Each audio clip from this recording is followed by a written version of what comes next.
Hey, beautiful. Okay. So, okay. So the last little bit that I wanted to talk to you about has to do with a third kind of family of answers. And these are ones that have really, as I say, risen a little bit in terms of popularity, or at least about how people dealing with these puzzles have approached them. I'm not really sure how neatly they map onto Cartwright's distinction between inflationist and deflationist. There's a sense in which they're a little bit of both. So I want to talk about them, and then we'll talk about some issues with this kind of family of answers. So the family of answers I have in mind, again, we'll call them implicit modifier accounts. And the idea with these is that negative existential claims feature implicit phrases that modify or change what's being expressed.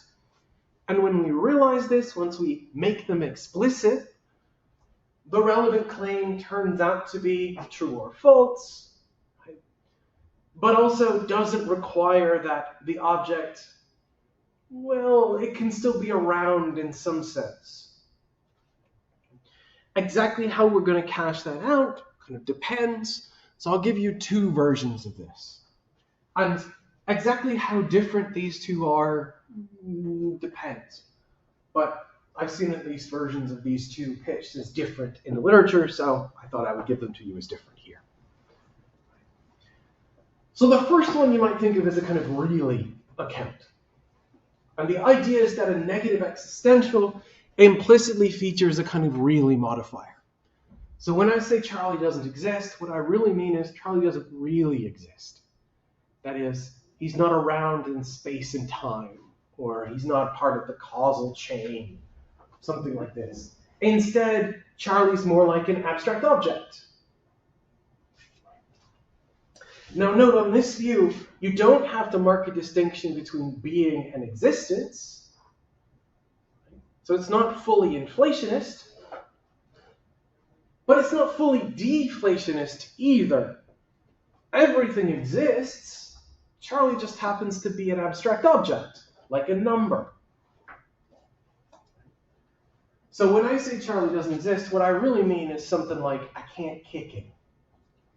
He's not around in physical space, but he's around in abstract space, or something like this. He's in Frege's, again, unfortunately named third realm. Again, it's sort of somehow in between the inflationist and deflationist. It's deflationist with regards to the ontology is all flat. There's not a difference between being and existence. It's inflationist in a way, though, because there's going to be a lot of things. There'll be abstract objects, but they have being just the same way that you and I do. They're just not concrete objects.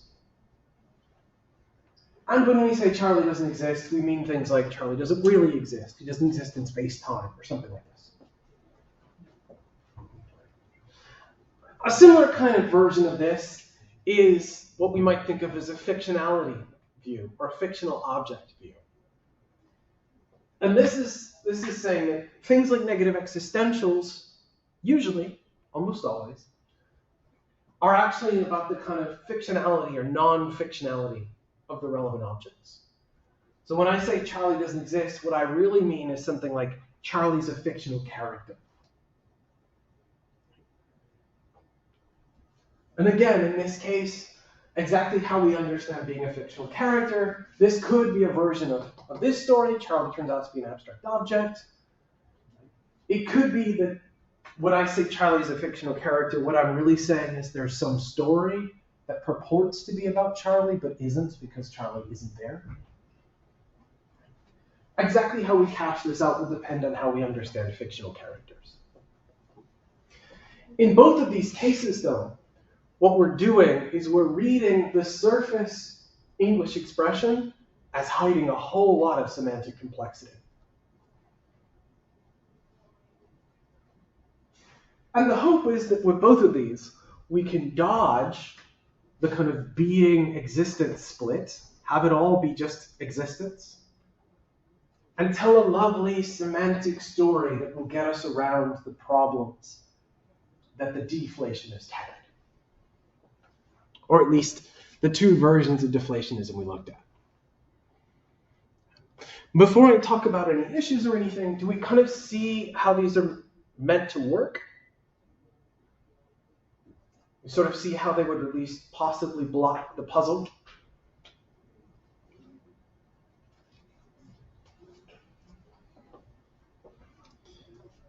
So let's talk about some problems with it.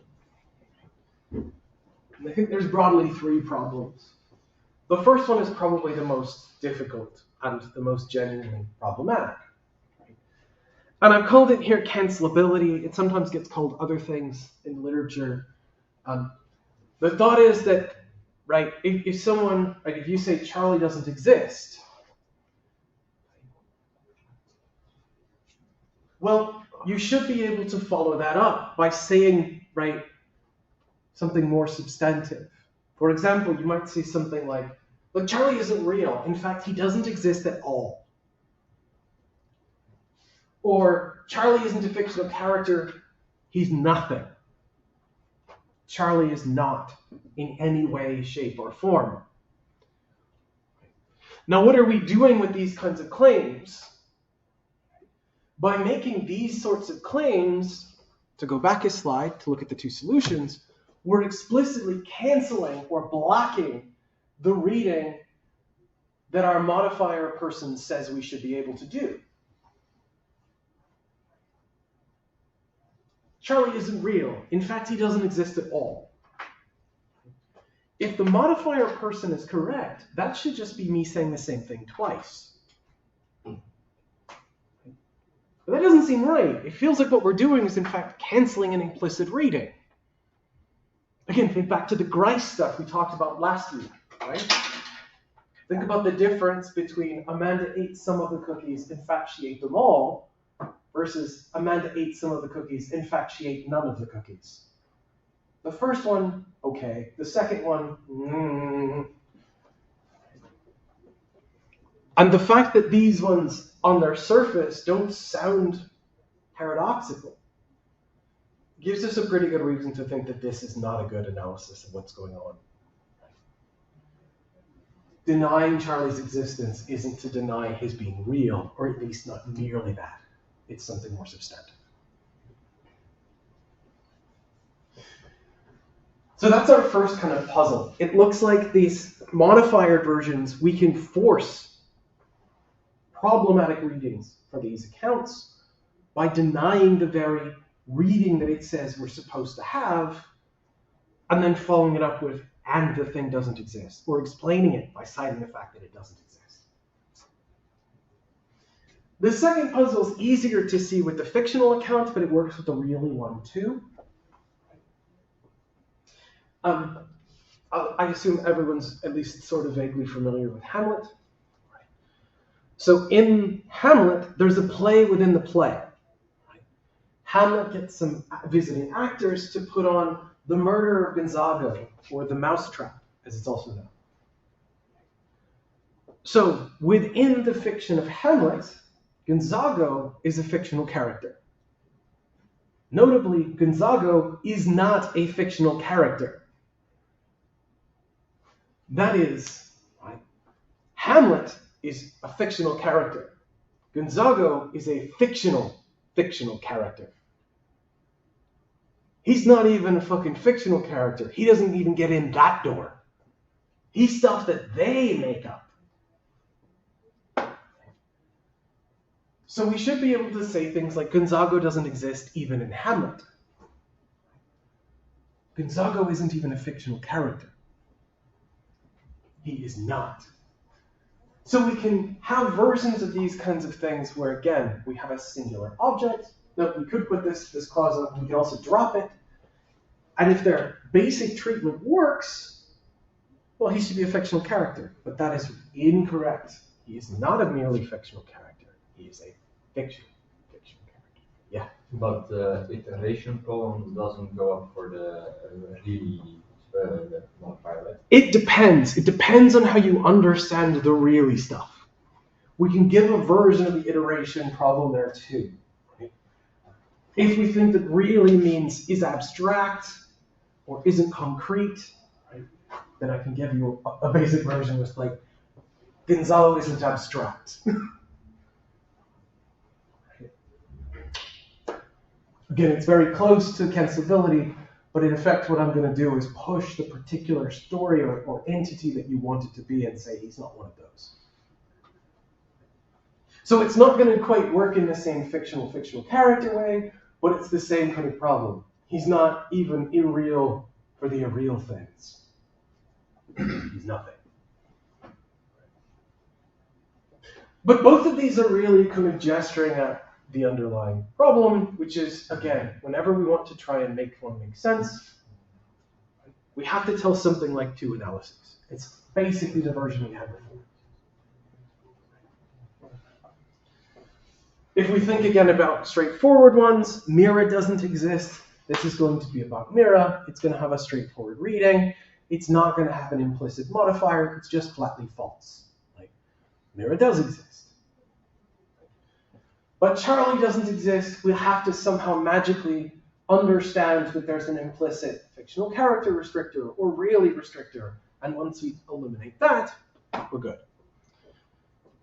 And similarly, when we think about Charlie the unicorn has one horn versus Charlie doesn't exist, prima facie, those both involve the use of the name Charlie.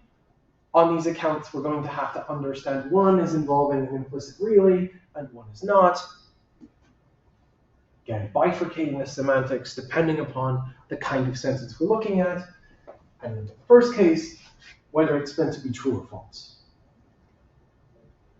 Again, these aren't death blows. The first two are very big problems.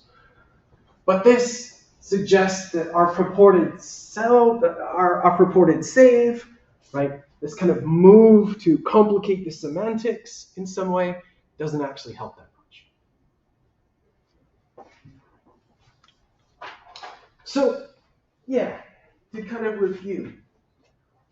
Our initial problem was we have these claims that say things like Santa doesn't exist or Charlie doesn't exist. And they seem to be true. But because of their basic structure, they seem to either automatically be false or meaningless. And we looked at arguments to kind of tell us why those are the two places we're pushed to. And then we looked at three broad families of responses. Inflationist says, okay, let's mark a distinction between something like being and existence. And if you read these as denying being, they're always false. If you read them as denying existence, they can be true or false, and we're all happy. The deflationist says, no. They are denying existence. We just need to be very careful about how we understand these claims. They're not actually about the things they, on the surface, seem to be about. And the implicit modifier accounts say, well, look, they're really close, but once we actually get the underlying grammatical structure of these claims, we can dodge the problems as they seem to be. Each one of these families of accounts walks into a series of problems. Pretty substantive ones, right? Our inflationist walks into the problem of things like the existing golden mountain. Our deflationist walks into a problem about how to make sense of what's going on in our various analyses. And our implicit modifier faces a version of this kind of cancelability. Nobody seems to have really won out here, which is okay. That's why it's fun. Everybody's having a go. Nobody's quite getting through yet. But that's all right. That's fun. So where do we end up? I mean, this is very much my opinion. It looks like there really isn't a solution here. Again, which is a beautiful joke. No, we haven't covered every possible solution. We haven't even covered every possible way to go or every family of options yet. But we've all, the ones we have discussed all face fairly substantive problems. In effect, we're being pulled by three different things. we have a semantic worry, we have a metaphysical worry, and we have something like a commonsensical worry. Here's what I mean. One issue that came up a few times was giving a complex semantic story, an uncomfortably disjunctive or ad hoc explanation for what's going on with these sentences. This is one of the problems of two analyses kind of thing. That's one problem. Another one is giving something like an unproblematic or digestible metaphysical picture. Arguably, this is one of the issues with the inflationist account, exacerbated by problems like the existing Golden Mountain. And the last one is one that we haven't actually talked about, right? Which is that we've been operating on the premise that what we need to do is get these to come out with the appropriate truth conditions. Maybe the thing to say is these are just meaningless. If I say Santa doesn't exist, maybe I haven't said anything meaningful at all. I mean, it's an option. It's a counterintuitive move, but it's an option on the table. So we want to try and give some simple semantics. We want to give some kind of acceptable, non-weird metaphysics. And we want to try and preserve the intuitive thought that these negative existentials are true. And maybe the best we can do is 2 out of 3. And at that point, we have to kind of make some choices. So one other thing we didn't talk about too, and this is, I love this quote. This is from the very end of Kripke's reference in Existence. He says, look, I have a certain tendency at this point to throw up my hands. Fuck, there is no answer. Screw it, this is dumb. Right? Which I think is fair. But interestingly, not even 2 lines later, he says, it does seem to me to be a genuine and unsolved problem, perhaps the most difficult in the area, which I quite like. And for what it's worth, Kripke gives a solution about a page later that just sucks. It doesn't come close to working. I remember this book came out when I first started working in Hamburg, and I was so excited to read, Kripke's going to talk about his solution to the problem of negative existentials. He talks about it in the first chapter, doesn't come back to it till the very end of the last chapter, and it is awful. So, let down. But yeah, I guess one of the things I wanted to kind of drive home is that this is a weird little puzzle. And it seems so straightforward. It seems like it shouldn't be that hard. And yet, once we actually kind of suss through it, not really clear how to go. But that's okay. One of the joys. So, before we wrap up, I'm going to pause and ask, what questions do you have for me?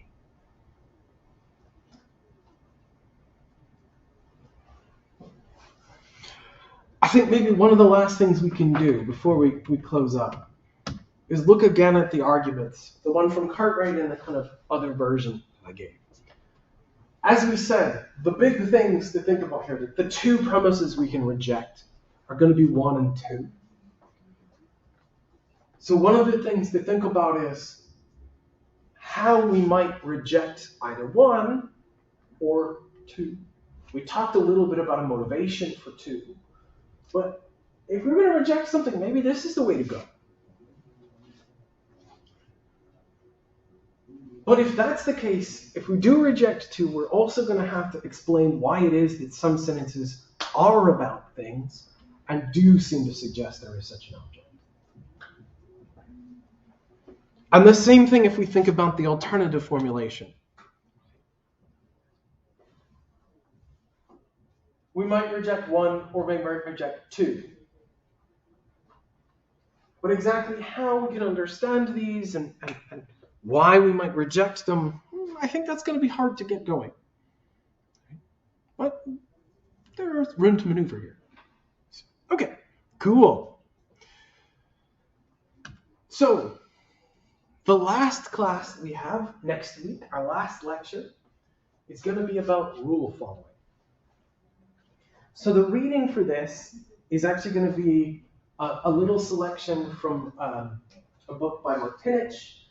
At the moment, I've got the whole On Rules in Private Language book. You can read it if you want. Do not feel like you have to read the whole thing by next week. I'm going to scan and upload this selection. It's not terribly long, and it gives you the core of the argument. I'll put that up probably tomorrow afternoon, well in time for the reading for next week. We'll talk about that, we'll work through it, and then we will go from there. Yes? Could you release the instructions for the essay assignments? Yeah! Is it not up? It says TBA. Okay, oh shit, I'm sorry. I thought, so at least the, okay, let me look. Yes, I will definitely